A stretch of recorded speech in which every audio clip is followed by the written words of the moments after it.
Democracy has a rhythm. Every 2 years, without fail, Americans vote. Through civil war, through depression, through 2 world wars. The rhythm has never broken, not once in over 200 years, until now. What if the midterm elections simply didn't happen? Not cancelled by decree, not suspended by emergency, just quietly, legally, procedurally, failed to arrive. No tanks, no sirens, no moment for the history books, just silence. And in that silence, everything changes. This is Parallel. And tonight, what if the midterms are cancelled? Parallel takes one what if and follows it wherever it leads. Like and subscribe if you want to come with us. Let's begin. I have filed communiques from Kabul, from Moscow during the annexation, from Beijing during the crackdowns. I thought I knew what it looked like when a democracy was under pressure. Washington was supposed to be the easy posting. I'm sitting at my desk in the embassy on Massachusetts Avenue, looking out at a city that appears entirely normal. The restaurants are full, the traffic is moving, the monuments are lit. And I'm trying to write a communique to Downing Street explaining that the United States of America has just failed to hold a midterm election. I have written and deleted the opening sentence 11 times, because there is no diplomatic language for what I am watching. There is no precedent in the manual, no protocol for this. So I pour another cup of tea, and I begin again. The American Constitution assumes elections will happen. It does not compel them. That distinction, invisible for 230 years, became the crack through which everything fell. It began with a Supreme Court ruling, a dispute between federal election authorities and a coalition of states over uniform security standards, voter verification, ballot technology, certification procedures. The states argued federal compulsion violated their sovereignty. The court agreed. The ruling was narrow, technical, almost boring in its language. It said, in essence, that no federal body could force a state to run or certify an election under conditions it considered unconstitutional. What it meant in practice was something else entirely. It meant elections were now optional. Some states scheduled primaries under their own rules. Others refused entirely, citing unresolved legal disputes. Courts issued contradictory rulings. Deadlines passed. Ballots were never printed. The House of Representatives, designed to renew itself entirely every 2 years, simply did not. Nobody announced it. Nobody declared it. The election just never arrived. With Congress effectively frozen, one branch of government remained intact: the presidency. The 2024 results still stood. The White House still functioned.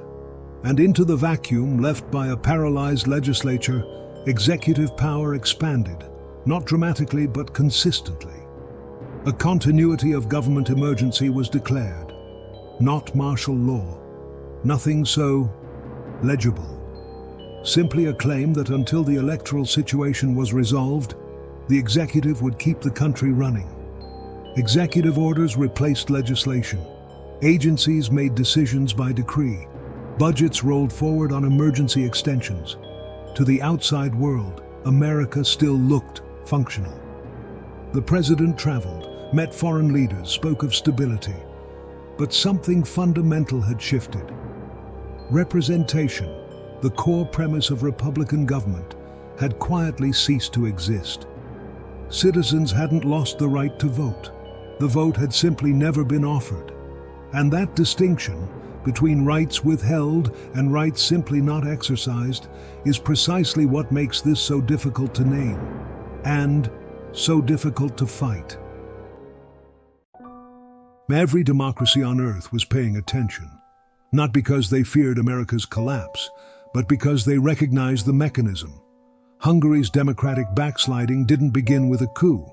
It began with legal changes, constitutional amendments, technical adjustments that individually seemed manageable and collectively dismantled the system.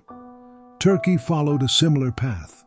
Venezuela, Nicaragua, each one a democracy that became something else, not through revolution, but through procedure. What made America different, what made it the story, was that it had always been the argument against this happening. The proof that democracy, once established, was self-sustaining. If America's elections could simply fail to appear, legally, procedurally, without a single soldier deployed, then every democracy in the world had to ask itself the same uncomfortable question. What exactly is holding ours together? And is it enough? The political consequences were vast.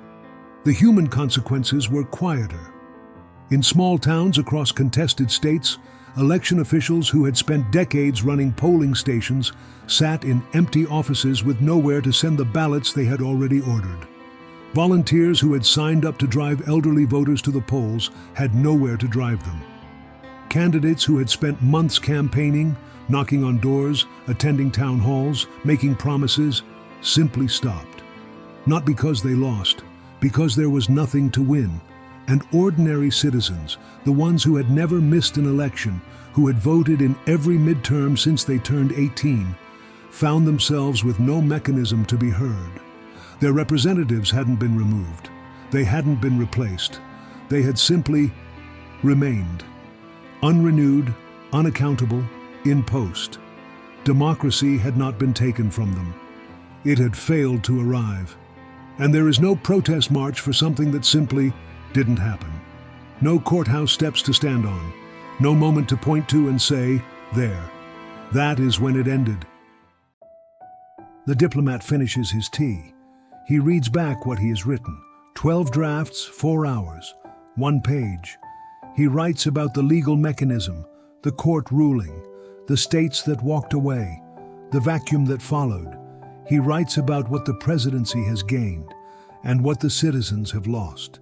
He writes carefully, precisely, the way a career civil servant writes when he knows the document will be read long after the moment has passed. And then he pauses. He looks out at the Washington Monument, at the Capitol Dome lit against the night sky, at a city that still looks from this distance exactly like a democracy should. He adds one final line, not official language, not protocol, just the truth, as plainly as he can put it. 250 years ago, we lost this country. Now it appears to be losing itself. He reads it once more, leaves it in, and sends it. This was Parallel. If the question stayed with you, you're one of us. Like and subscribe, and we'll see you in the next What If.